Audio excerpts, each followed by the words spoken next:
بسم الله الرحمن الرحيم قل هو الله أحد الله الصمد لم يلد ولم يولد ولم يكن له كفوا أحد كذلك الله ربي الله أكبر اللهم صل على محمد وآل محمد أفضل ما صليت وباركت على إبراهيم وآل إبراهيم إنك حميد مجيد اللهم صل على محمد وآله في كل وقت وكل آن وعلى كل حال اللهم لعن أول ظالم ظلم حق محمد وآل محمد وآخر تابع له على ذلك اللهم لعن العصابة التي جاهدت الحسين وشايعت وبايعت وتابعت على قتله اللهم لعنهم جميعا اللهم صل على محمد وآل محمد وعجل فرجهم وأهلك أعداءهم الله أكبر سبحان ربي العظيم وبحمد ربي صل على محمد وآل محمد سمع الله لمن حمده الله أكبر سبحان الله سبحان الله سبحان الله اللهم صل على محمد وآل محمد الله أكبر استغفر الله ربي وأتوب إليه الله أكبر سبحان ربي الأعلى وبحمد ربي صل على محمد وآل محمد الله أكبر الحمد لله كما هو أهله أشهد أن لا إله إلا الله وحده لا شريك له وأشهد أن محمدا عبده ورسوله اللهم صل على محمد وآل محمد وتقبل الله أكبر استغفر الله ربي وأتوب حول الله وقوته أقوم وأقعد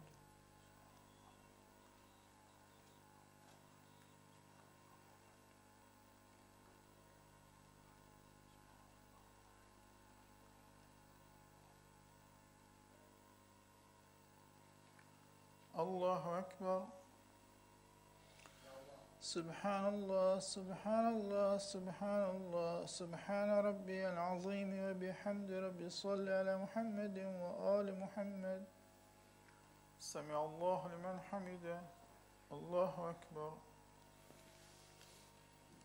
سبحان الله سبحان الله سبحان الله اللهم صل على محمد وآل محمد الله أكبر استغفر الله ربي وأتوب إليه الله أكبر سبحان ربي الأعلى وبحمد ربي صل على محمد وآل محمد الله أكبر بحول الله وقوته أقوم وأقعد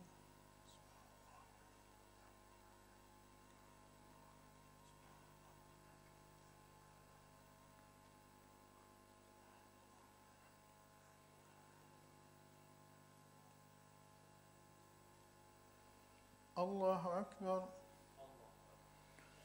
سبحان الله سبحان الله سبحان الله سبحان ربي العظيم وبحمد ربي صل على محمد وآل محمد سمع الله لمن حمده الله أكبر سبحان الله سبحان الله سبحان الله اللهم صل على محمد وآل محمد الله أكبر استغفر الله ربي وأتوب إليه الله أكبر سبحان ربي الأعلى وبحمد ربي صل على محمد وآل محمد يا خير المسؤولين ويا خير المعطين ارزقني وارزق عيالي من فضلك فإنك ذو الفضل العظيم وأنت الجواد الكريم يا خير الرازقين الله أكبر الحمد لله كما هو أهله أشهد أن لا إله إلا الله وحده لا شريك له وأشهد أن محمدا عبده ورسوله اللهم صل على محمد وآل محمد السلام عليك أيها النبي ورحمة الله وبركاته. السلام علينا وعلى عباد الله الصالحين. السلام عليكم ورحمة الله وبركاته. الله أكبر الله أكبر الله أكبر، لا إله إلا الله. اللهم صل على محمد وآل محمد. اللهم صل على محمد وآل محمد. اللهم صل على محمد وآل محمد وعجل فرجه.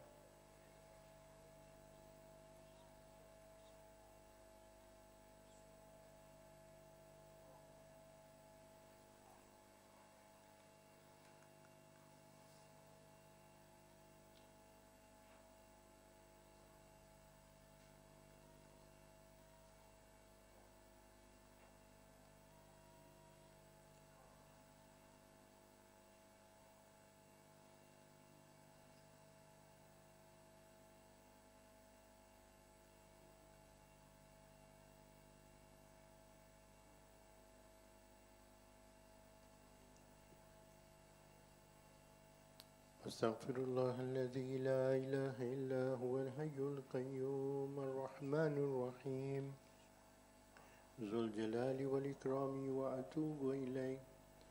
أستغفر الله الذي لا إله إلا هو الحي القيوم الرحمن الرحيم ذو الجلال والإكرام وأتوب إليه. أستغفر الله الذي لا إله إلا هو الحي القيوم الرحمن الرحيم ذو الجلال والإكرام وأتوب إليه. بسم الله الرحمن الرحيم. اللهم صل على محمد وآل محمد.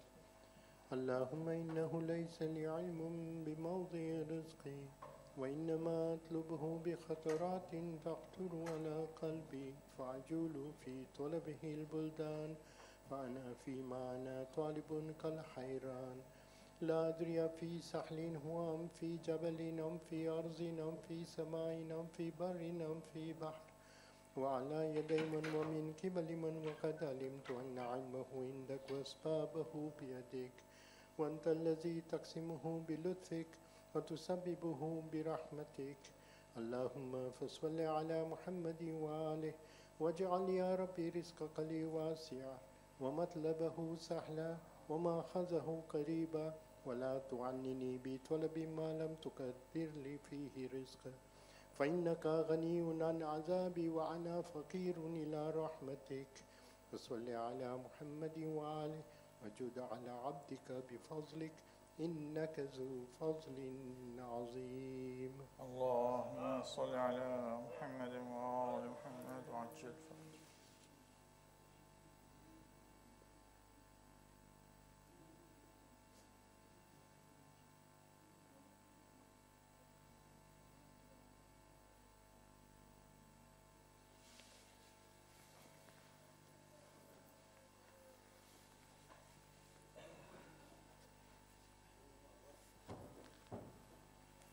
السلام عليك يا نبي الله. السلام عليك يا حبيب الله. السلام عليك يا رسول الله. السلام عليك يا أمير المؤمنين سيد الوصيين إمام المتقين. السلام عليك يا فاطمة الزهراء سيدة نساء العالمين. السلام عليك يا خديجة الكبرى أم المؤمنين. السلام عليك يا حسن المجتبى. السلام عليك يا أبا عبد الله وعلى الأرواح التي حلت بفنائك.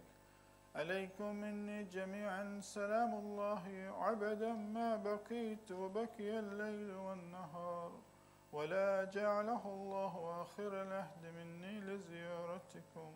السلام على الحسين وعلى علي بن الحسين وعلى أولاد الحسين وعلى أصحاب الحسين.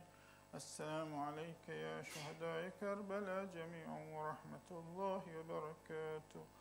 السلام عليك يا غريب الغرباء. السلام عليك يا معين الضعفاء والفقراء. السلطان بن حسن مولانا علي بن موسى الرضا. كن شفيعنا وشفيع والدينا في يوم الجزاء. السلام عليك وعلى أختك فاطمة المعصومة ورحمة الله وبركاته. السلام عليك يا مولانا يا صاحب العصر والزمان. السلام عليك يا خليفة الرحمن. السلام عليك يا شريك القرآن. الأمان الأمان الأمان من فتنة الزمان. عجل الله تعالى فرجك وصحل الله مخرجك وظهورك واجعلنا من أنصارك وشيعتك ومحبيك. السلام عليك وعلى آبائك الطاهرين ورحمة الله وبركاته. اللهم صل على محمد.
Bar Muhammad wa Ali Muhammad Salawat.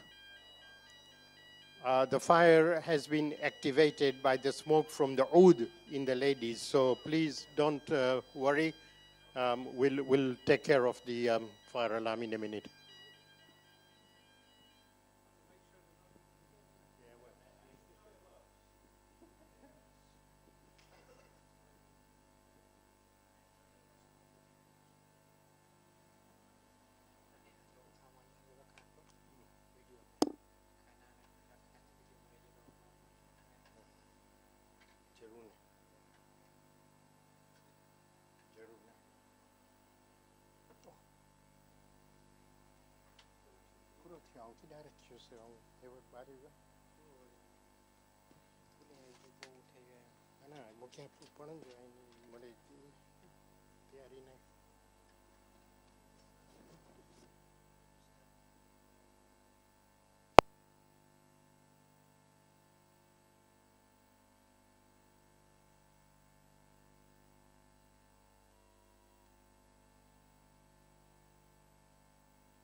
بر محمد و آل محمد صلوات.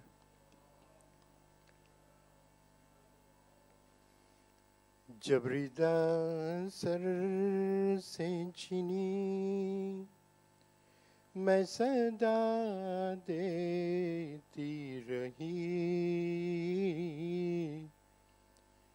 تو نہ آیا غازی. جب ردا سر سے چھنی میں صدا دیتی رہی تو نہ آیا غازی. آل عمران کہاں اور زندان کہاں یہ بہن قید ہوئی تو نہ آیا غازی. ہم کو پانی نہ ملے تیری خوشبو تو رہے تیرے بازو نہ کٹے تو نہ آیا غازی. ہم کو پانی نہ ملے تیری خوشبو تو رہے تیرے بازو نہ کٹے چاہے مشکی زچی دے یہ مگر ہو نہ سکا تیرے بازو ہے جدا تجھ پہ ہے تیشنہ لبی تو نہ آیا غازی. دھوپ میں تو تھا شہر تجھ سے آباد تھا گر یہ بحر نہ میرا سر کیا نہیں تجھ کو خبر اے علمدار وفا اس بہن کو بخدا تجھ سے دارس تھی بڑی تو نہ آیا غازی. جب ردا سر سے چھنی آ گئی شام عالم لٹ گئے اہل حرم رت پر چلتی ہوئی ہو گیا ٹھنڈا علم پرسہ دینے کے لیے مجھ سے ملنے کے لیے آ گئے بابا علی تو نہ آیا غازی. جب ردا سر سے چھنی میں صدا دیتی رہی تو نہ آیا غازی. بر محمد و آل محمد صلوات.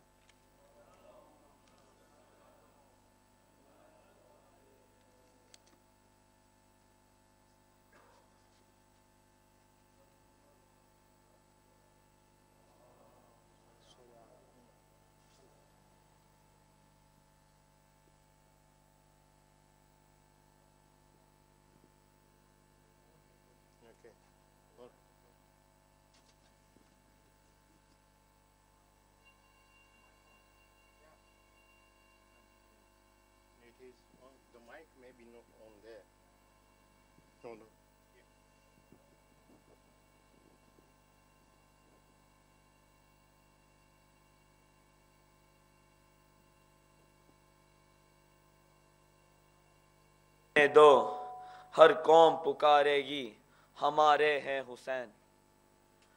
Wait for mankind to wake up, then every nation will call out, Hussein belongs to us.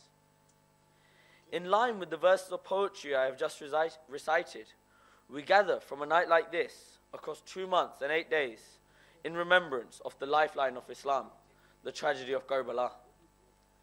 Being given this opportunity to speak on the first of these nights, I thought it would be appropriate in the short time that I have to talk about why we remember this event, and with more and more vigor every year that goes by.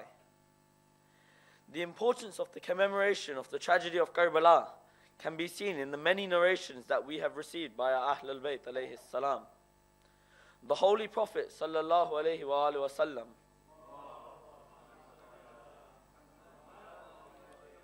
has narrated, surely in the hearts of the believers there exists a burning flame with respect to the martyrdom of Imam Hussain alayhi salam.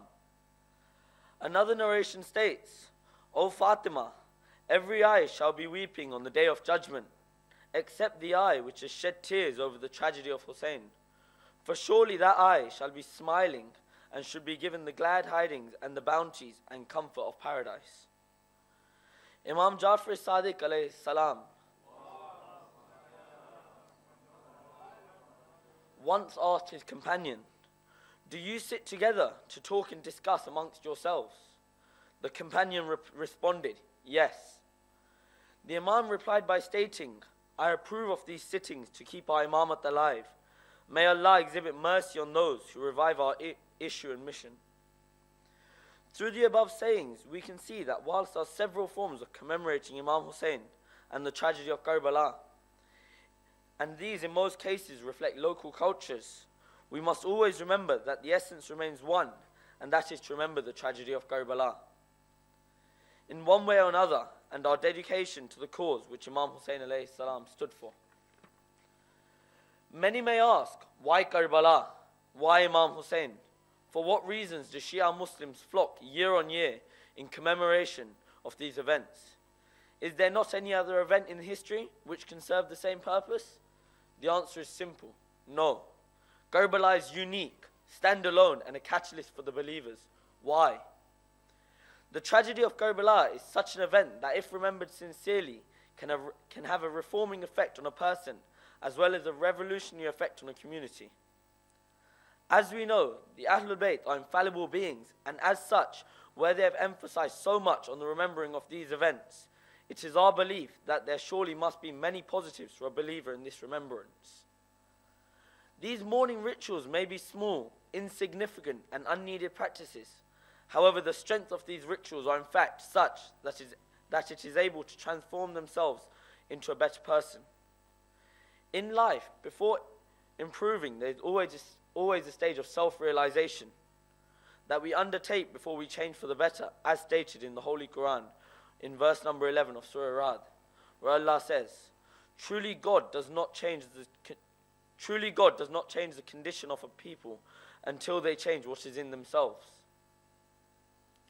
Karbala, in many ways, acts as a catalyst for people to self-reflect and come to a realization of what they need to change. A potter can only shape clay to its desired object by using water. As long as his hands are moist, he can keep enhancing the shape of the object. As soon as his hands become dry, the enhancement process of the object dries out. Just as the water acts as the tool to mold the clay, remembrance of the tragedy that befell Imam Hussain alayhi salam and his family in Karbala acts as the tool to mold oneself into a better person, mold communities into better communities, and shape the world into a better place. These most important mourning rituals therefore must be understood to be most blessed of means through which we are able to progress and work towards an end, which is to achieve closeness to Allah subhanahu wa ta'ala, and thus carry ourselves as good human beings on the earth. Every individual's story of sacrifice, loyalty, obedience, and discipline, to mention some of the many positive characteristics that were in abundance during the event of Karbala, provides an example for us where even during times of hardship, Imam Hussain alayhi salam and his companions, along with his family, acted with such principle that their stories have never and will never be forgotten.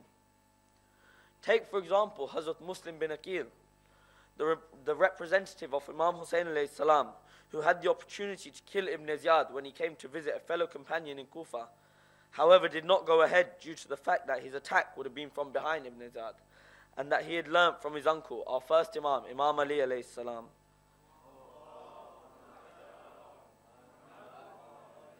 that he should not attack an enemy from the back. Another example is Hazrat Habib ibn Mazahir, who left his family to answer the call of the Imam at the first instance. It would have been easy for Hazrat Habib to stay with his family as he was in his old age. However, he left his family and risked his life in leaving Kufa to support Imam Hussain.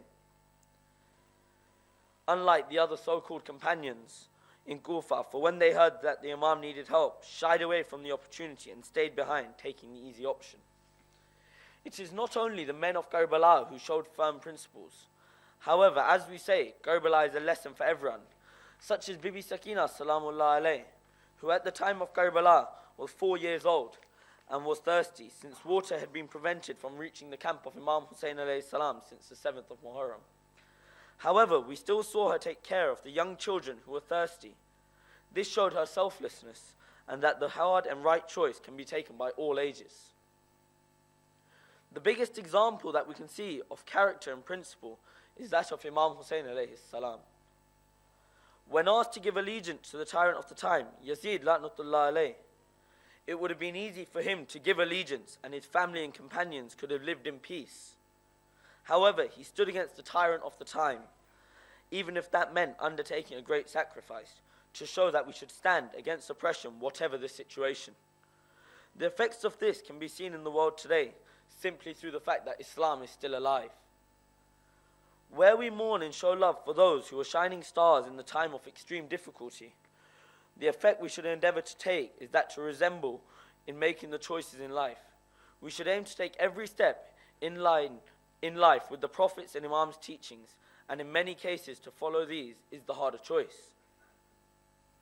Whilst there are numerous aspects in the tragedy of Karbala which are extremely difficult for the Ahlul Bayt, one of the most difficult moments faced by the family of the Holy Prophet sallallahu alaihi wasallam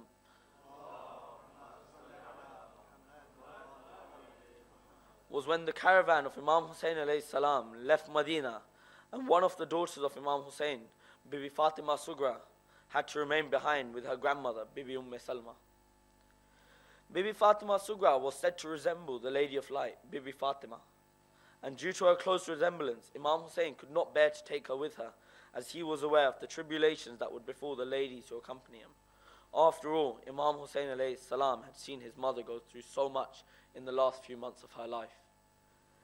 Nonetheless, it breaks my heart when I think of the pain it would have caused Imam Hussain to say farewell to his beloved daughter, with the knowledge that he would not return. It is said that Bibi Fatima Sugra had a very close relationship with her brother Hazrat Ali Akbar, and after their separation, the heartbroken daughter of Imam Hussain would wait by her grandparents' graves or the entrances of Medina, awaiting the return of her beloved father and mother. O Imam Hussain, you left your beloved daughter in Medina as you could not bear for the image of your holy mother to face the tribulations in Karbala. But what about the holy lady who accompanied the caravan that left from Medina to Karbala, and from Karbala to Kufa and to Sham, and back to Medina with a broken rib, watching each and every heart-wrenching moment unravel? Inna lillahi wa inna ilayhi raji'un.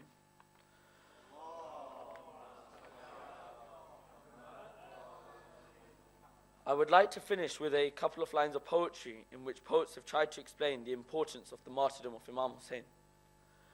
La ilaha to par liya ab le maza taasir ka, La ilaha to par liya ab le maza taasir ka, La ilaha ki teh mein, teh means foundation, La ilaha ki teh mein khoon hai shabbir ka, La ilaha ke parne walo, La ilaha se pooch lo, La ilaha to bach gaya gar lut gaya shabbir ka, bayan sare shahadat ki अगर तफसीर हो जाए, बयां सरे शहादत की अगर तफसीर हो जाए, मुसलमानों का किबला रोज़ाए शब्बीर हो जाए। बर मोहम्मद व आले Mohammad सलवात।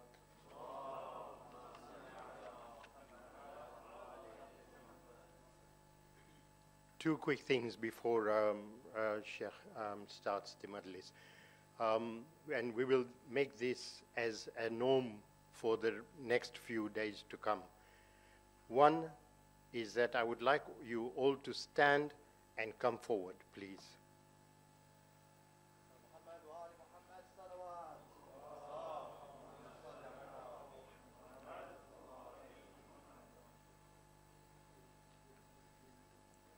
Thank you for that.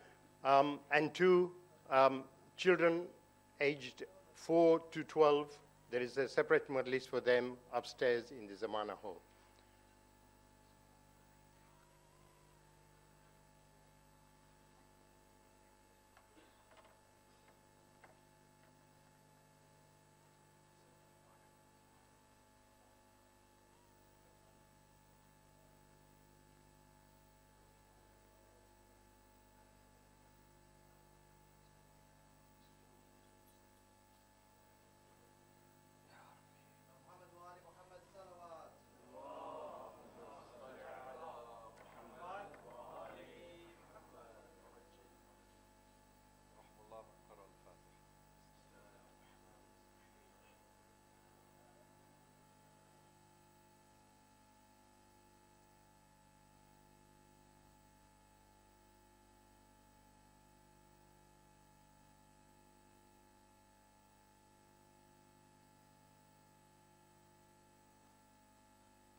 الصلاة والسلام على أشرف الأنبياء والمرسلين شفيع ذنوبنا وطبيب نفوسنا وحبيب قلوبنا أبي القاسم محمد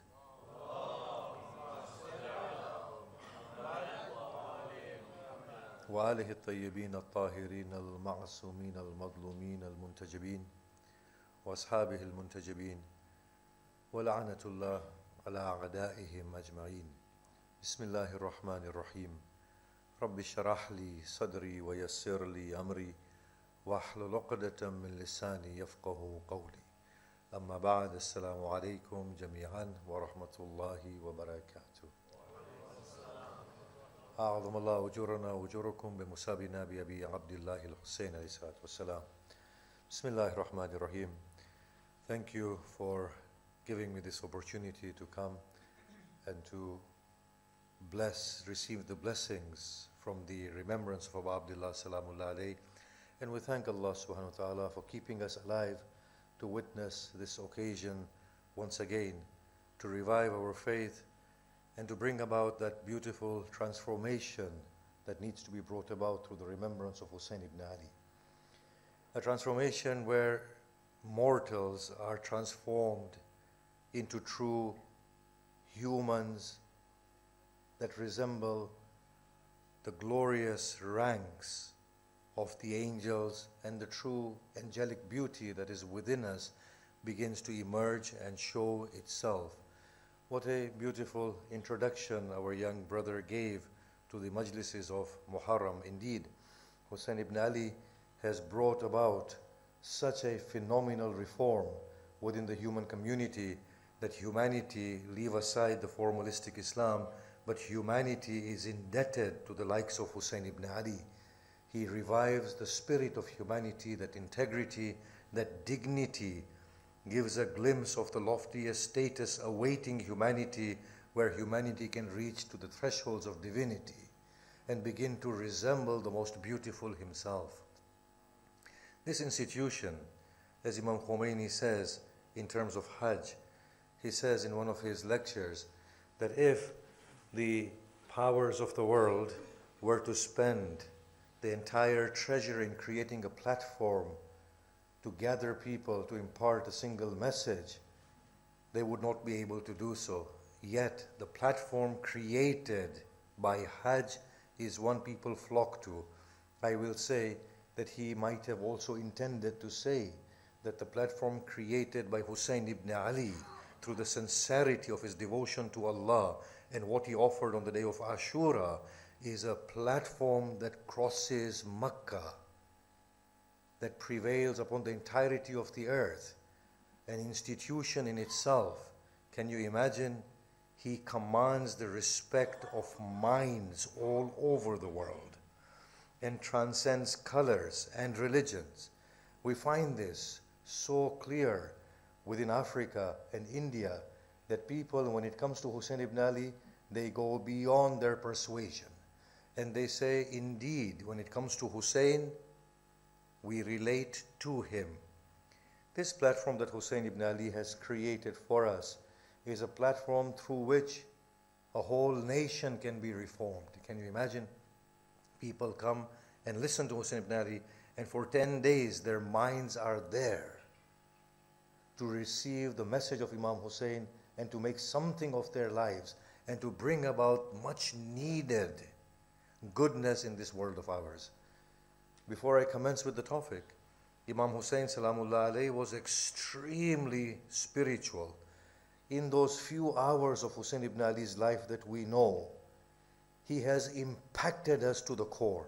Have you ever seen a person who has only been studied for a few hours of his life and in himself becomes a religion and an institution? This is not merely emotionally based. There are gems of humanity that he has displayed there. There are moral, spiritual, social lessons that we can learn from the story of Hussain ibn Ali. The story of integrity, of dignity, of courage, of righteousness, of morality, of spirituality, of how to grow in defeat, of how to make suffering work positively in the development of the human soul. Have you ever seen a person who at the decapitation of his son becomes more spiritual? Have you ever seen a person who at thirst eulogizes Allah more than he was before encountering the thirst? Have you ever seen a person being struck with swords, spears, arrows, stones, and yet his lips are moving in the eulogy of Allah more intensely than they were before he was attacked? Have you ever seen a person who has fallen from his steed, whose face now, at the point of death, begins to radiate with divine beauty and with such serenity that his antagonists are moved by it? That the people filled with hatred of this man, hard-hearted people about whom Allah says, their hearts are as hard as rocks. Nay, there are rocks that split open with water flowing through them. There are rocks that break in the awe of Allah. There are rocks that fall to the ground in the absorption of the might of God, but their hearts will not be moved. Can you imagine people of such hearts being moved at that point, observing the serenity that prevails upon the face of Hussain ibn Ali? This man is truly a man that strikes at the core of humanity beyond persuasions, colors, culture, religions, beyond time and era and space. Have you ever seen such a universal person within the folds of humanity? Have you ever seen a person that impacts people so profoundly as Hussain ibn Ali does, and whose only example that people have are 6 hours of his life? To do this in 6 hours shows something, doesn't it? A man immersed in God to the level that he becomes godly. The same God who is colorless, directionless, this man of his, the devotee of his, who gives himself to the blade and everything else that he possesses, becomes as colorless, as directionless, as statusless, as a person without any denomination. And in his colorless, he encompasses all colors. And in his directionless, every direction tends to him. And in his statuslessness, every status calls out for him. And in his languagelessness, every language proclaims him. Every heart beats with that name, whether they acknowledge him as Hussain or Shabir or by any other example. How wonderful is this man? and how profound is the impact that he has made upon us. So I shall say, not only the formalistic Islam, but humanity to the core is indebted to this man. It is not an exaggeration that the poets recite that the whole of the prophetic mission culminates at his glory.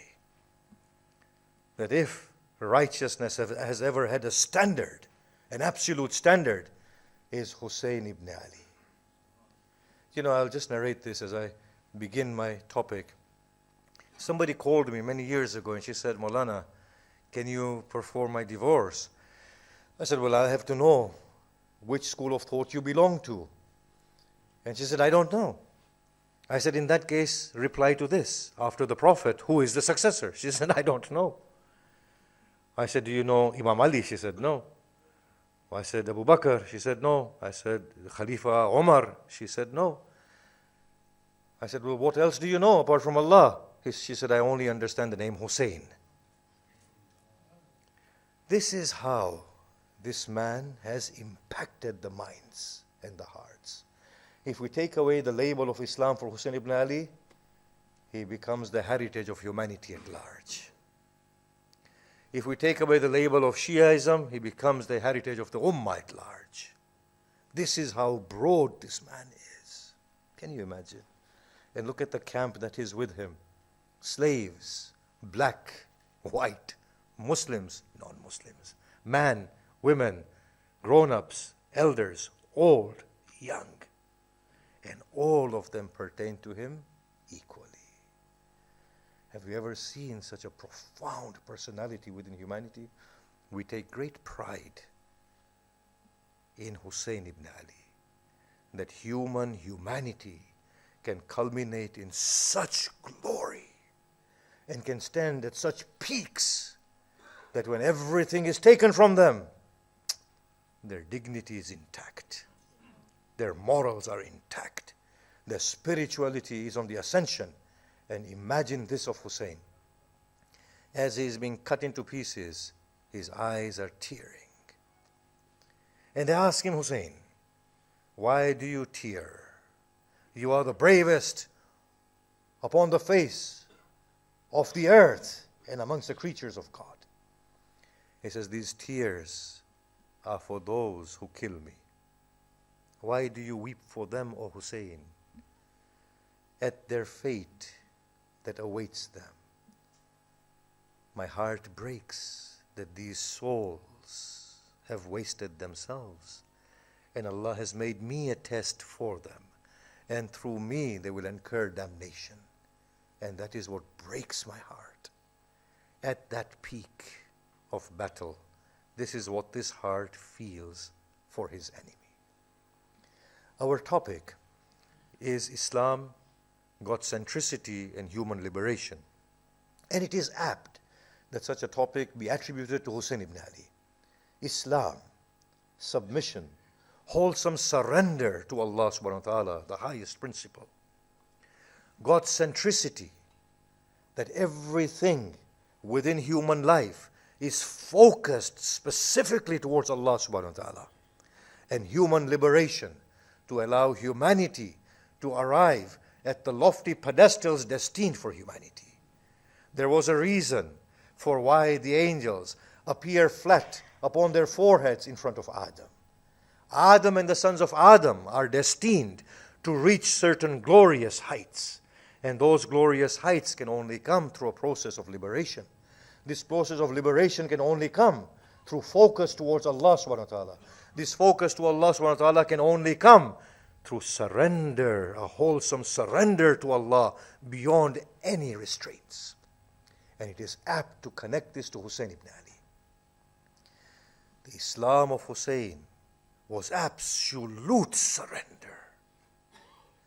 The focus of Hussain to Allah was that when Akbar falls in front of him, he weeps and he says, "Oh child, your death tears your father's arteries apart." But it becomes easier through the knowledge that Allah witnesses these scenes and preserves souls with what they have done.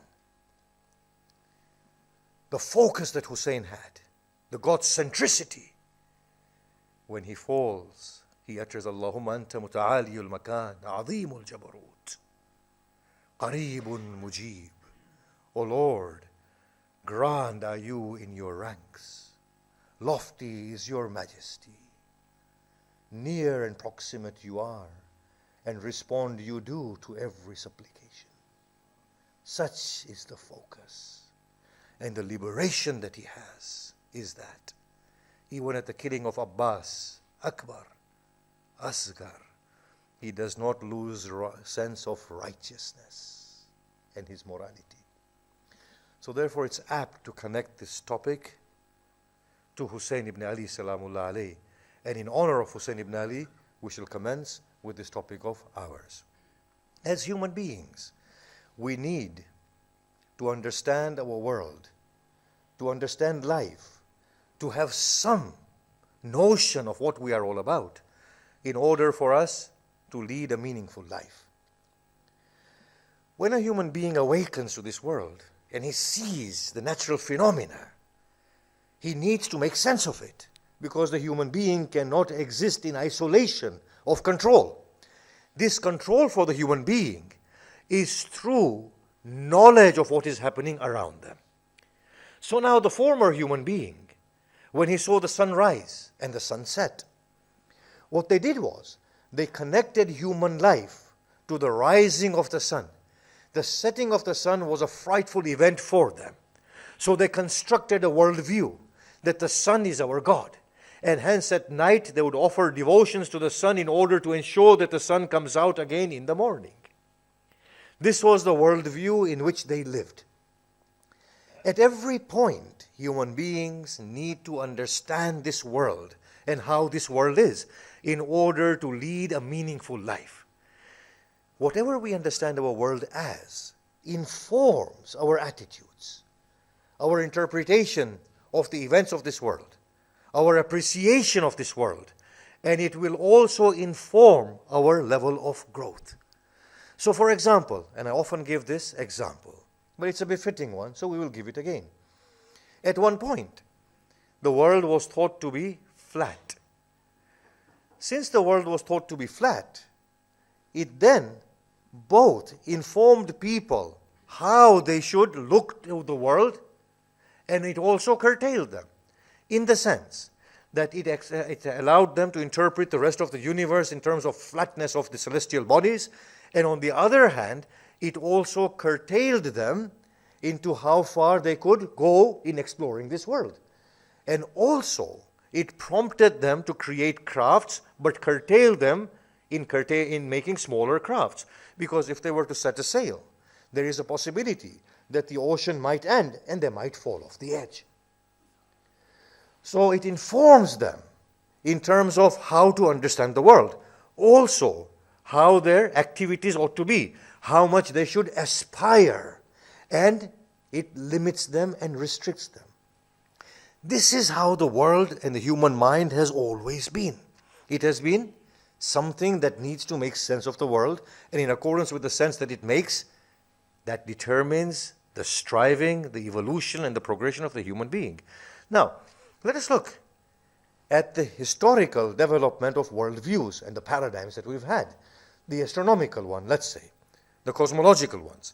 At one point, we used to operate on the Aristotelian paradigm, that the earth was the center of the universe, and everything else was a weightless body in the sky, and that everything was determined. This persisted. This then influenced the human beings in the way they were thinking. As a result of this, the Christians construed or constructed a whole theology of the supremacy of human beings based upon the centrality of the earth. The Christians said, earth is the center of the universe. This therefore proves that everything is created in honor of the earth. And the most superior being on the face of the earth is the human being. And therefore the centrality of the earth marks the supremacy of human beings, and that is a God-given supremacy. As soon as we found out that the earth was not the center of the universe, but was as meaningless as any other celestial body, which are in their trillions, together with changing the notion of the centrality of the earth, went the whole notion of the supremacy of human beings, and with it went the claim of righteousness, of the divine knowledge that Christianity claimed that it had. And of course, in its place then, we had the whole awakening, industrial revolution, the scientific mind grew, and religious and power and authority was diminished through it. So the worldview informs us how to think, how to understand things. Now, let's give another example which might be a little mundane. If we were to say that the earth is flat, then we would conclude legally within Islam that there has to be only one first day of the month, because as soon as the moon arrives into the horizon, it's one moon that the whole earth should potentially see. It informs also our legal interpretations of fiqh. So our worldview are such that they allow us to construct the rest of our world around that worldview. Paradigms are such. They allow us to construct everything about ourselves around that worldview. Now, within the scientific world, the Aristotelian paradigm of the universe was then challenged by the Newtonian one. Newton said, no, it is a mechanistic universe. Everything observes fixed laws. And he came out with the most brilliant understanding of gravity. That gravity is that thing that pulls things to the earth. He observed an apple falling upon his head, whereas if an apple fell upon my head, either I would curse or say, Alhamdulillah, Allah is giving me rizq, and eat it. But Newton, this great man, he said, but why did the apple fall? Why didn't it go sideways? Why didn't it rise? Why does everything fall? And from that, he deduced that there is something like gravity. And through that, he constructed a worldview that every part of the universe can be predicted accurately. If we can understand this principle of gravity, and it's worked for us. Through this principle, we were able to send probes to the moon and to Mars. But the problem was that the newer findings that we were finding about the universe and the way the universe was behaving were not falling very neatly within the Newtonian paradigm. So what did we do? We cut, we chopped, and we forced them to fix within the Newtonian paradigm until it became so overwhelming that the evidence is there to suggest that the Newtonian paradigm is not right, especially when Einstein came with his theory of relativism, relativity of light and so on and so forth, and a different theory of space, that we said, yes, the Newtonian gravity works for Earth, for bodies within their own context, but does not work as far as the bigger universe is concerned. But it nonetheless has its own place within pockets of that universe. So here our minds broadened, and all the new information that we had, we were able to interpret it accurately within the new paradigm created by Einstein and the new physicists' findings. This is exactly what happens. When we construct a worldview, it forces us to make sense of our religion, our morality, understanding of society within that world view. Now, not only does the worldview influence the way in which we understand the rest of our life and the way in which we act and behave, it also influences our notion of the afterlife. So, for example, the Pharaoh had this notion that the powerful upon the earth is a powerful person in the afterlife. So therefore, according to his own worldview, at his death, many of his slaves were killed and placed in the tomb with him, because he will still be the king in the afterlife and he will need slaves to serve him in his new kingdom. His riches, his gold, and his diamonds were buried with him. Big pyramids were created for the Pharaoh. It informs not only how we behave in this world, how we treat the other, how we interpret our religion, how we make sense of our fiqh, how we make sense of morality. It also informs us how we behave for the afterlife. Similarly, the notion that we are the chosen ones. The Jews had this notion, and the Quran is replete with these verses, that they say that we are the sons of Allah, and we are the chosen ones. What this does to them and to their mind is that it constructs a theology for them in which they are beyond reproach. No one can touch them. No one can do anything to them. If you are the chosen one, then other than you is dispensable. You can kill them. You can loot them. You can plunder for them. You can leave them starving. You can usurp for them. And you will have no consequences that you face. This is what the worldview does. It informs our morality, our actions to the fullest. Now, the Jews are narrated as saying within the Quran that the Ummiyin, the Gentiles, do not have any recourse to us or any claim upon us. What they were saying was that we are the chosen ones. We cannot be touched. We are the favored ones of Allah. So therefore, what they did was they could lie to the other. I'm not saying the Jews of today are like that, and I'm not saying all Jews are like that, but I'm talking about the Jews that are mentioned within the verse of the Quran. Yes? The Quran is very open in condemning the Jews, Christians, and the Muslims, all three alike. It does not bar anyone. Yes? So I'm just giving so I don't want to offend people of any religion or of any persuasion, because our Prophet did not do that, and the Quran does not do that. I'm just giving examples. Yes? So these understanding of theirs led to this sort of discrediting of the other. Now, imagine if we have this view, like the Christians have, that Isa has come and died for us and purged us of our sins. What does that do? It gives us a blanket sort of permission to commit as many crimes as we want, so long as we pertain to Isa, who has sacrificed himself, who then has absolved us of our sins. Then we are going to paradise so long as we believe in Isa and nothing else. This is what the worldview does to us.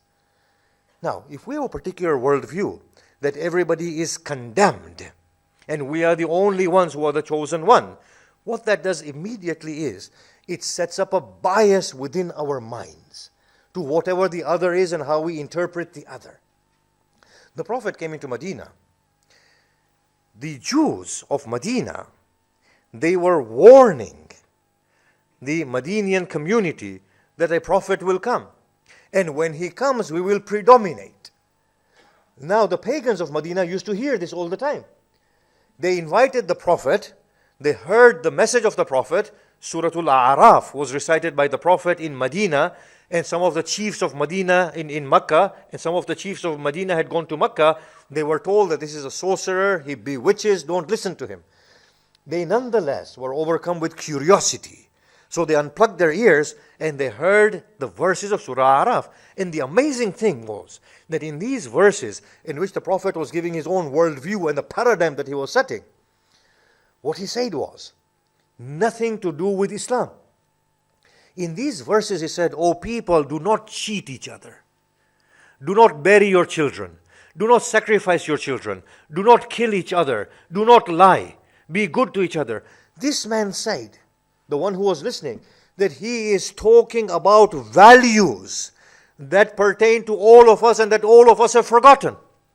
And he is pointing out social ills that are causing the devastation of the whole community.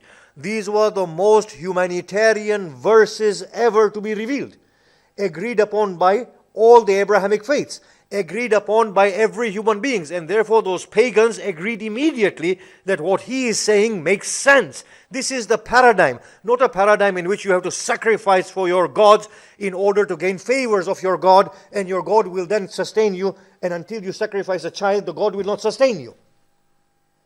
This cannot be a right world in which you say that I can cheat the other and there is no consequence upon me because I am the chosen one. What he is saying makes sense. So this Medinian people, they immediately said that if this is the man who is saying these things, and this is the man that the Jews were talking about, then this is the rightful messenger of God, because he makes sense. And his paradigm works, his worldview is accurate. But you know how the Jews reacted of Medina? They said he is a liar. He is copying everything from our scriptures. He has learned it from us. Similar to the reaction of the Meccans, the kuffar of Mecca, who said he's a sorcerer.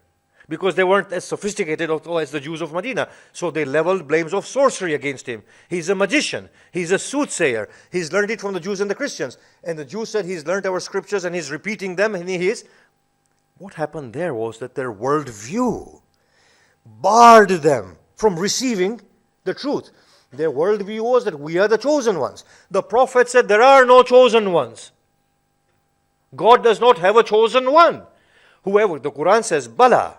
Yes, he who earns crimes, sins, and surrounded by his mistakes, they will be flung into hell. And those who turn to Allah and do righteous deeds, they will be given paradise. There is no chosen one in the book of God. And they said, we were the chosen ones. How dare he equals the pagans with us?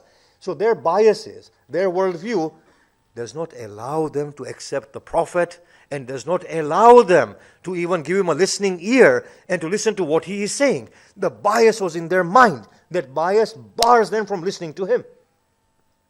Whereas the pagans were open enough to listen to him and to say, actually, he is making a lot of sense. He has to be the messenger, because whatever he says makes sense to us. This is what our worldview does for us. Now look at the Prophet. When he came into Medina, Surah Baqarah was revealed. Yes, and Surah Baqarah obviously is the one that gives you social laws.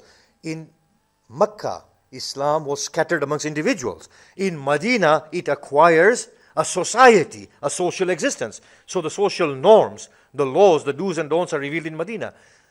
But strikingly, look at the first verses of Surah Baqarah. It talks about the faithful as having belief in God. And after belief in God, having surety of the hereafter. After that, and we want to focus on these two points afterwards. But after that, what does the Prophet say? Who believe in everything revealed unto them and everything revealed unto you. The Prophet's worldview was so broad,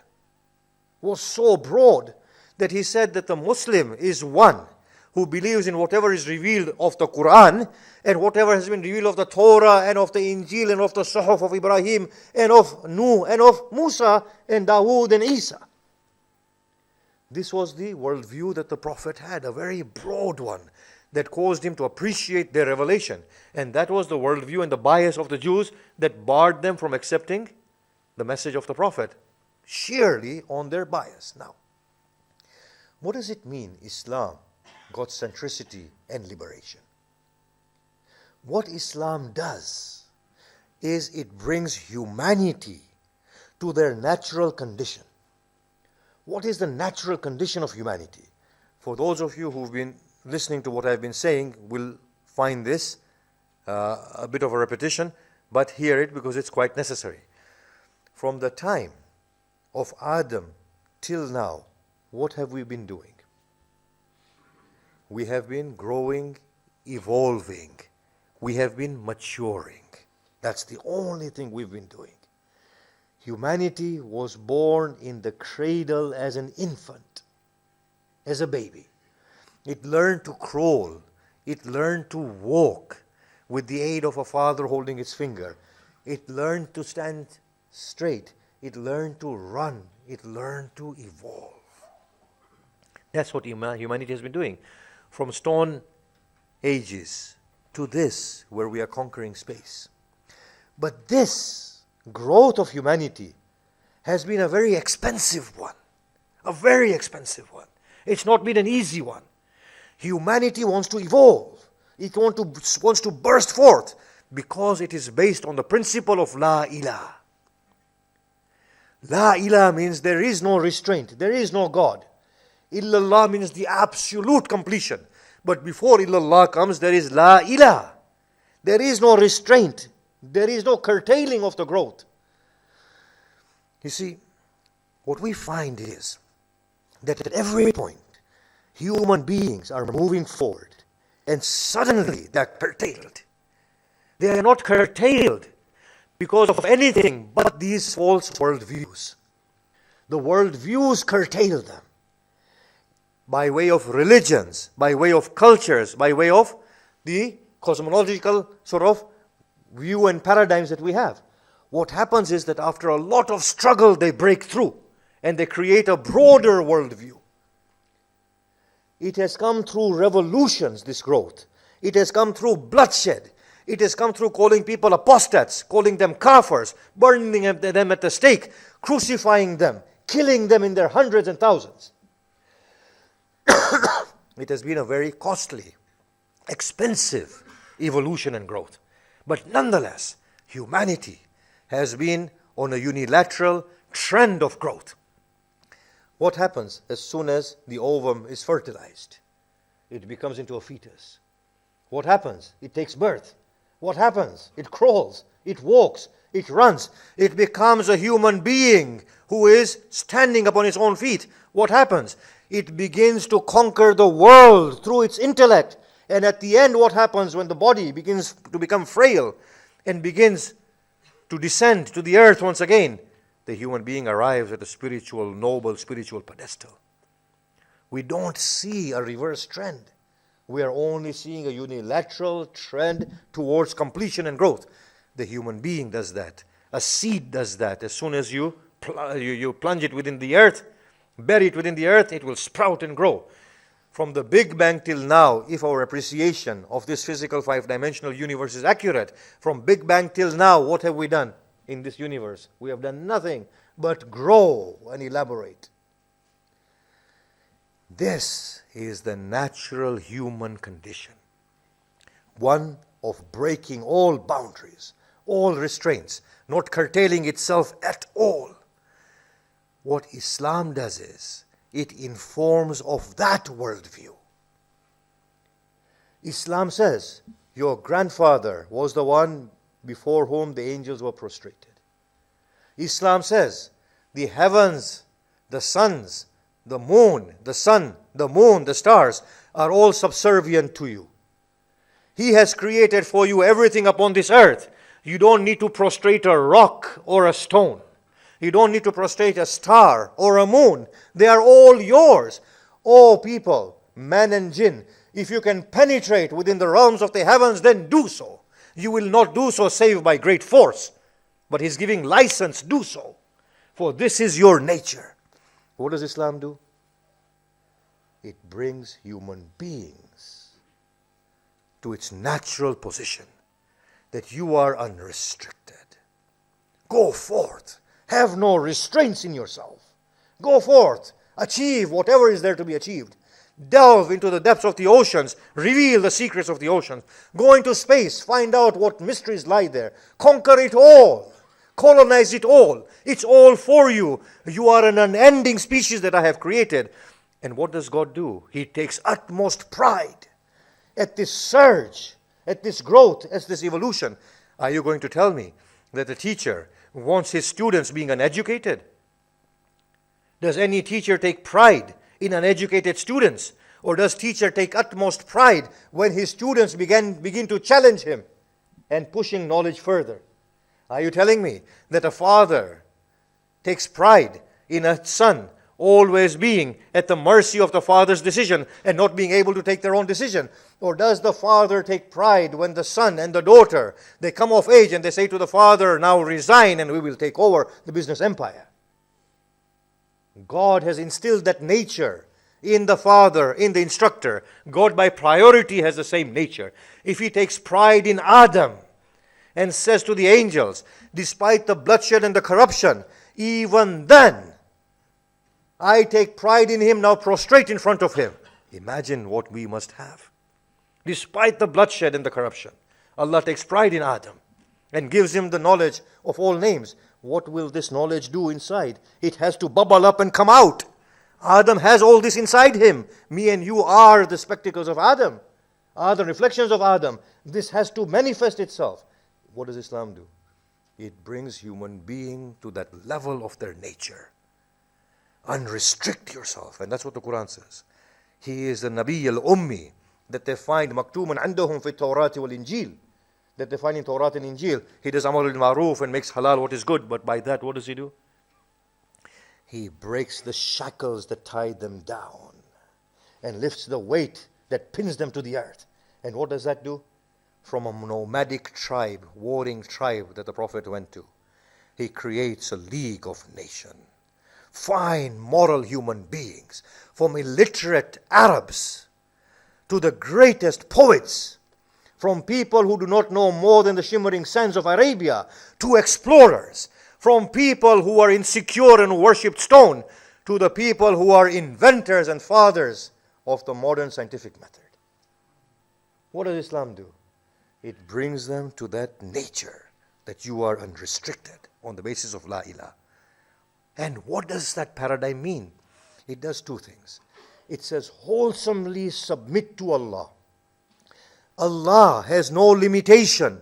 Seek as much knowledge as you can. Allah is absolute in being the moral agent. Become righteous moral agent. Display angelic gems within your own character. Allah is the absolute focus.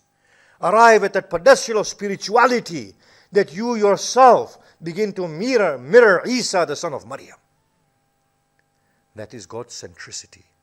And putting away and breaking all boundaries is known as the process of liberation. So Islam, God's centricity and human liberation is the title of these talks. Islam, wholesome submission to Allah. Allah, the principle of absolute completion. The process of liberation is the process of La ilaha. There is no boundary. Go forth and claim your glory. Now, I will say this before, now I think my time is finishing. I will say this before we going into the conclusion. Think about this. If we were to define Allah as the giver of life, and we don't understand the meaning of the giver of life, yes? What will happen? It will curtail us. Muslims, as physicians, will never study the area of medicine which entails reviving dead bodies. Because theologically in their minds, there is a boundary. God gives life. Can you see that? 2, if through modern advancements we are able to resurrect dead people, what will it do? It will shatter the very basis of our faith. Can you see that? This is what limited notions do to us. It restricts our growth and it challenges us when those things happen. Just like the Christians who stated that the supremacy of human being is based on the centrality or of earth being the center of the universe. As soon as the premise is broken, the rest of the theology built upon it is shattered. And Christianity loses credibility to a great extent. Similarly are we. But Allah subhanahu wa ta'ala explains so gloriously within the Quran that Isa resurrected the dead through my command, through my permission. Can you not see how Allah leaves these windows open? What a phenomenal book the Quran is. I am not saying, yes, that Allah doesn't give life. Allah gives life. Allah creates. Allah feeds. Tell me, when we say, oh Allah, feed the poor, what happens? Does Jibreel come with a tiffin and a packed lunch? What happens? People go and feed each other, don't they? And this is seen as Allah feeding, isn't it? The human hand is seen as the hand of God, isn't it? How beautiful is that hadith in which Allah says on the day of Qiyamah, I will surely ask you, I was hungry, you did not feed me. I was naked, you did not clothe me. How beautiful is this hadith? Yes? So when we clothe the naked, it is Allah clothing it, because Allah inspires us to clothe the naked. It is Allah sending that garment through us as agents to the one who is supplicating. When we say, oh Allah, cure us, what happens? Somebody makes a breakthrough in medicine and he finds a cure and he cures us. What do we say? We say, oh man, you cured me. We say, no, Allah, you cured me through him. There is a way of understanding things. Allah is the giver of life. He can give it through Isa or He can give it without Isa. Allah is the creator. He can create the Himalayas through a volcanic explosion. And He can create the Eiffel Tower through me and you. We need to understand things in a much broader way. Much broader way. I'm asking a question here. I've got the cue. Hussain ibn Ali, think about this. How liberated the man is. I'll give one example. Inshallah, if time permits in the future majlises, then we will explore this further. I give this example often. If we are in a plane and it takes a nosedive, what would happen? We would be filled with panic, wouldn't we? And there would be some people screaming and shouting. Even the people who are smokers, they will not have the composure of the soul to light up a cigarette because they will be struck with panic. They'll be screaming and shouting, won't they? What this reveals is our state, the real Arif. The real Arif is not this one who sits so calm and composed in front of you. He is the one to be seen at the time of panic, at the time of crisis, at the time of test. Then you will see the real person inside. We would panic, wouldn't we? Now, imagine if at that point there is a person who can overcome this panic, who has acquired their soul through godliness to an extent that they can reason. And they say, well, if this plane is going to crash, then I will die. My crying and burning my blood like this is not going to make any difference. So I might as well sit calmly. Yes? Because there's also a possibility that the plane might not crash. In which case, I will die out of a heart attack in any case. Imagine if a person could logically think through the situation. Imagine now if a person can go beyond that and say, actually, O Lord, I embrace my destiny. As you can kill me through the crashing of the plane, you can kill me sitting on my seat. You can take me in any way. Imagine now that there is a person who grows through this threat and who actually comforts the others and say, look, this is not the end. This is the beginning of a beautiful new world. As Hussain said, when he was being attacked, he had a smile on his face. They said the outer circle of Hussain's people, who are human beings nonetheless, they were fearful of death, of course, and it's natural. They were fearful of death. And seeing 30,000 in front of you, and you're only 72 or 150 or whatever the numbers quoted in hadith, of course you'll be gripped with fear. They said, look at Hussain, look at Abbas, look at Akbar, look at Muslim. Their faces know no fear. But look at the smile on the face of Hussain. Look at the contentment and the serenity. Hussain heard this. He smiled at them and he said, oh people, my grandfather has said, death is a bridge from this world to the eternal gardens and to Allah. Why should we fear death? Why should we not embrace it? When he said this, the impact that it had upon his flock was that a person was at the Kaaba clinging to its cloth and asking Allah to forgive him for killing Hussain and his people. They said to him, do you have no shame? You outnumbered them and you killed them so brutally. You know what he replied? He said, by Allah, we killed them to save ourselves. They were running to death. They were running to death as a baby runs to the bosom of its mother. The only way we could save ourselves was to kill them. This is how it impacted them. Now imagine, if a person can sit back and console others and increase in their spirituality. This is Hussain.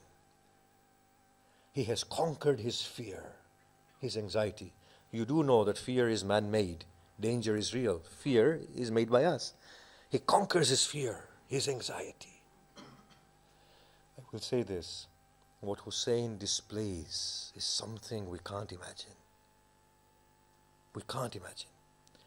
The greatest tribulation upon the heart of a soul is the fate of those that he leaves behind.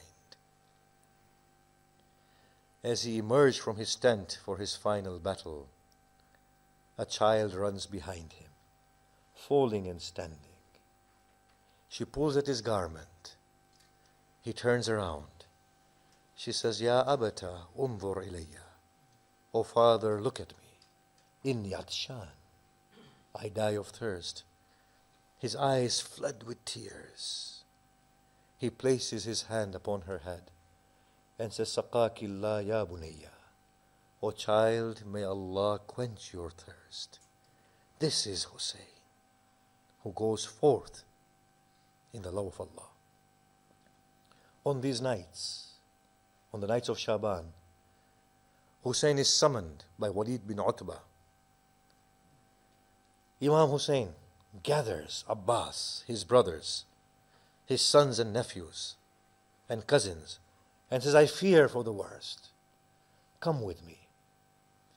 If you hear my voice raised, hesitate not and come to my aid. Imam Hussein enters into the office of Walid bin Utbah, who is Yazid's cousin. Walid is accompanied by Marwan bin Hakam. Walid says to Imam Hussein, Muawiyah has died. Imam Hussein pronounces the words of istirja', inna lillah wa inna ilayhi raji'un.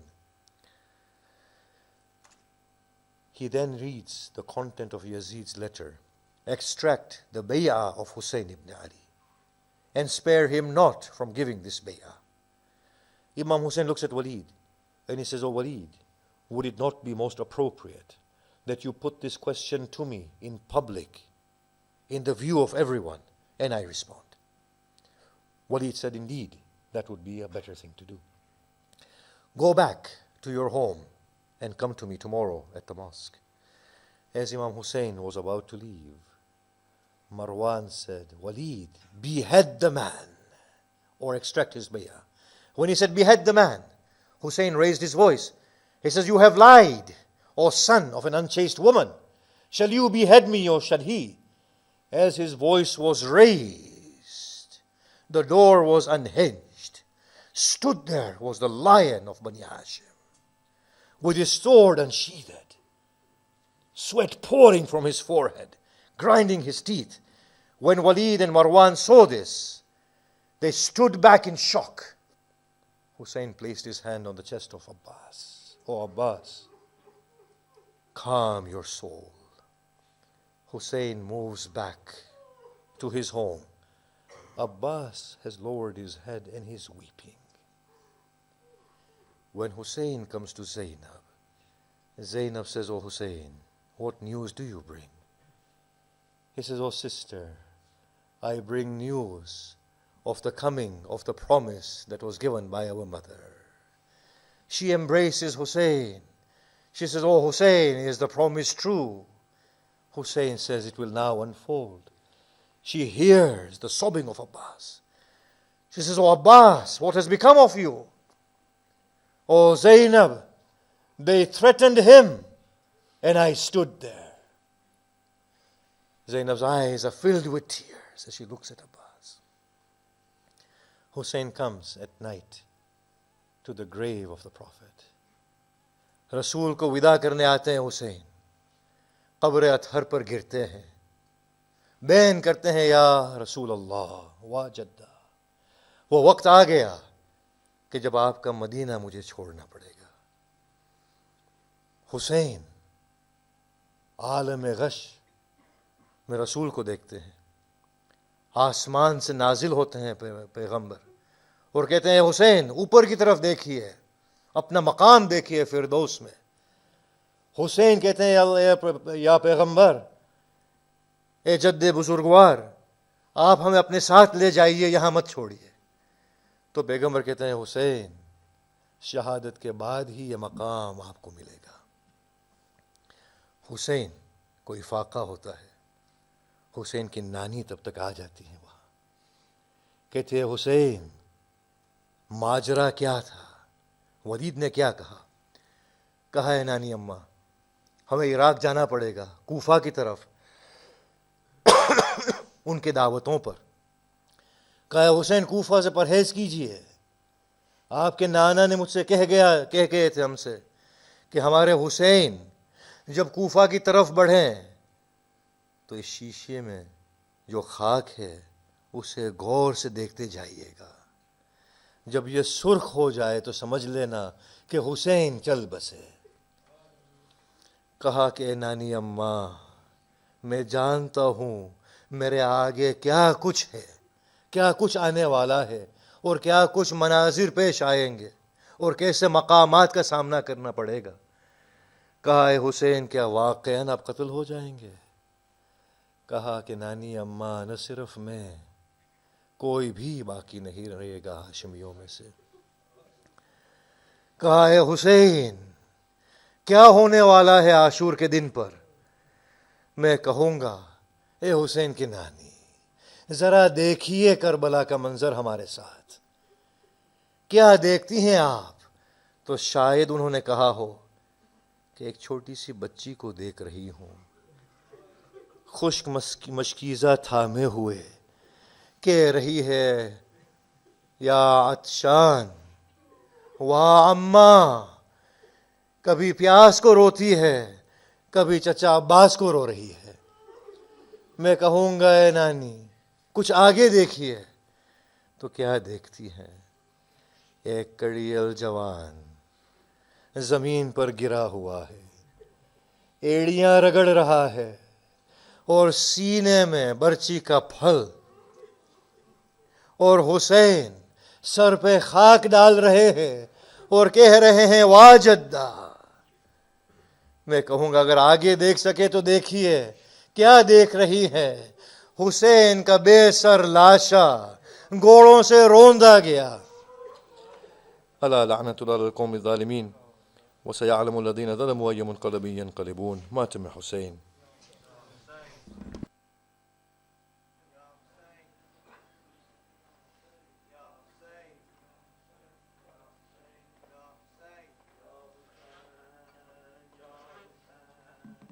یا حسین یا حسین یا حسین یا حسین یا حسین یا حسین یا حسین یا حسین یا حسین یا حسین یا حسین یا حسین یا حسین یا حسین یا حسین یا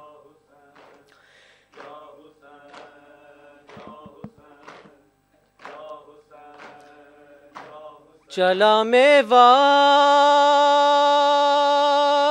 نبھانے،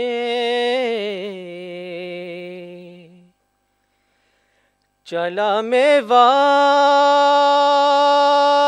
نبھانے، سلام ماں کے مزار، سلام نانا کے روزے، سلام ماں کے مزار، سلام نانا کے روزے، سلام ماں کے مزار، سلام نانا کے روزے، سلام۔ چلا میں وعدہ نبھانے، چلا میں وعدہ نبھانے، سلام ماں کے مزار، سلام نانا کے روزے، سلام ماں کے مزار، سلام نانا کے روزے، سلام ماں کے مزار، سلام نانا کے روزے۔ میں تیرا دین بچاؤں گا اے میرے نانا، میں تیرا دین بچاؤں گا اے میرے نانا، میں اپنا خون بہاؤں گا اے میرے نانا۔ حسین جاتا ہے مرنے، حسین جاتا ہے مرنے، سلام ماں کے مزار، سلام نانا کے روزے، سلام ماں کے مزار، سلام نانا کے روزے، سلام ماں۔ میری شریک سفر بن کے ساتھ چل اماں، میری شریک سفر بن کے ساتھ چل اماں، سفر پہ جاتا ہوں کپڑے میرے بدل اماں، لباس خلد سجا دے، لباس خلد سجا دے، بدن پہ پھر ایک بار سلام نہ کے روزے، سلام ماں کے مزار، سلام نہ کے روزے، سلام تمہارے جیسا ہے نانا یہ میرا لال اکبر، تمہارے جیسا ہے نانا یہ میرا لال اکبر، دعا کرو نہ لگے اس کو آسماں کی نظر، لوٹے نہ دور وطن سے، لوٹے نہ دور وطن سے ہمارے دل کا قرار، سلام نہ کے روزے، سلام ماں کے مزار، سلام نہ کے روزے، سلام تمام پھول سے بچے ہیں اور گرم ہوا، تمام پھول سے بچے ہیں اور گرم ہوا، ہمارے خون کی پیاسی ہے فوج ظلم و جفا، سفر میں کوئی شجر بھی، سفر میں کوئی شجر بھی نہیں ہے سایہ ادا، سلام نہ کے روزے، سلام ماں کے مزار، سلام نہ کے روزے، سلام ماں، ہاں ایک پھول تو ایسا ہے جو کھلا بھی نہیں، ہاں ایک پھول تو ایسا ہے جو کھلا بھی نہیں، ہاں ایک پھول تو ایسا ہے جو کھلا بھی نہیں، نہ پائے پانی کو کر سکتا وہ گلا بھی نہیں، وہ جس کے دہن سے آتی، وہ جس کے دہن سے آتی ہے دودھ کی مہکا، سلام نہ کے روزے، سلام ماں کے مزار، سلام نہ کے روزے، سلام ماں کے مزار، چلا میں وعدہ نبھانے، چلا میں وعدہ نبھانے، سلام ماں کے مزار، سلام نہ کے روزے، سلام ماں کے مزار، سلام نہ کے روزے، سلام ماں کے مزار، سلام نہ کے روزے، سلام ماں کے مزار، یا حسین یا حسین یا حسین یا حسین یا حسین یا حسین یا حسین یا حسین، مولا حق امام یا حسن یا حسین، مولا حق امام حسن یا حسین، مولا حق امام حسن یا حسین یا حسین یا حسین، وہ عابد بیمار تھا، وہ عابد بیمار تھا، چلنے سے جو لاچار تھا، چلنے سے جو لاچار تھا، اور شام کا بازار تھا، اور شام کا بازار تھا، اور مصطفیٰ کی بیٹیاں، مولا حق امام یا حسن یا حسین، مولا حق امام حسن یا حسین یا حسین حسین وہ اصغر بے شیر تھا وہ اصغر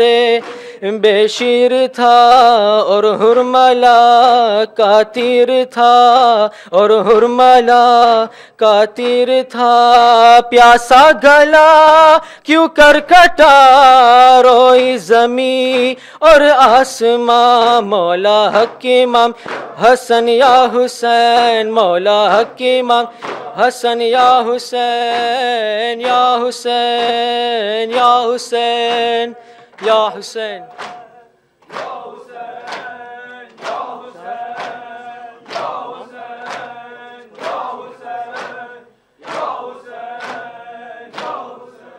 محمد وآل محمد صلوات.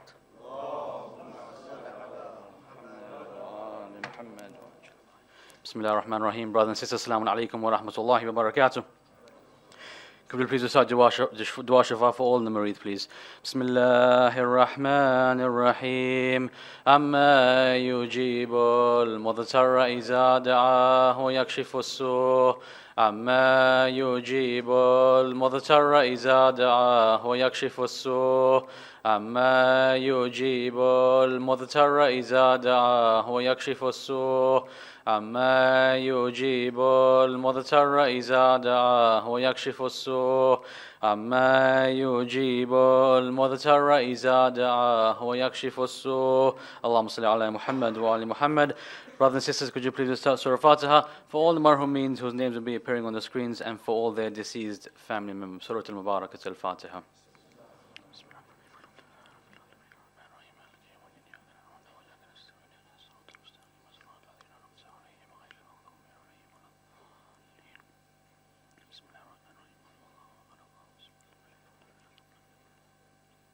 Brothers and sisters, just a few other announcements. On Thursday, the 15th of October, Ladies Only Majlis program will start at 10:30 a.m. with Marshia, followed by Majlis, Matam, ending with Namaz. And in the evening, we shall commemorate the second night of Muharram. The program shall start at 7:30 p.m. with Namaz, followed by Marshia and Poetry, Majlis, ending with Matam. And there will also be parallel Children's Majlis in the Zamana Hall. On Friday the 16th and Saturday the 17th of October, we will have a Q&A session with Sheikh Arif after the program. Thank you for listening. Wassalamu alaikum wa rahmatullahi wa barakatuh. Assalamu alaikum ya Rasulullah, Assalamu alaikum ya Nabi Allah, Assalamu alaikum ya Habib Allah, Assalamu alaikum ya Amir al-Mu'mineen, Sayyid al-Wasiyin, Imam al-Muttaqeen, Assalamu alaikum ya Fatima al-Zahra, Sayyidati Nisa'i al-Alameen, Assalamu alaikum ya Hasan al-Mujtaba, Assalamu alaikum ya Aba Abdullah, wa ala al-arwah allati hallat bifinaik, alaykum minni jami'an, salamu Allahi abadan ma baqitu wa baqiya laylu wa nahar, wa la ja'alahu Allahu akhir al-ahdi minni li ziyaratikum. Assalamu ala الحسين وعلى علي بن الحسين وعلى أولاد الحسين وعلى أصحاب الحسين جميعا ورحمة الله وبركاته. السلام عليك يا غريب الغرباء ومعين الضعفاء والفقراء السلطان أبا الحسن مولانا علي بن موسى الرضا كن شفيعنا وشفيع والدينا في يوم الجزاء. السلام عليك وعلى أختك فاطمة المعصومة ورحمة الله وبركاته. السلام عليك يا حجة ابن الحسن يا مولانا يا صاحب العصر والزمان سيدي الأمان الأمان الأمان من فتنة الزمان. السلام عليك يا شريك القرآن. السلام عليك يا كعبة الإيمان.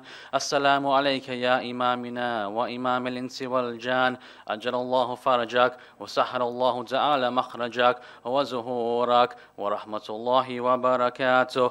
اللهم صل على محمد وآل محمد. بسم الله الرحمن الرحيم.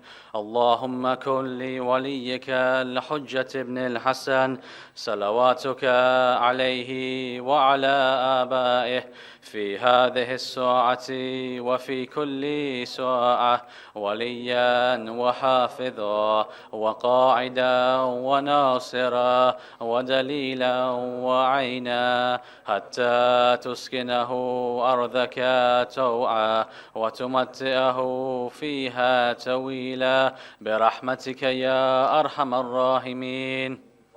اللهم صل على محمد وعلى محمد.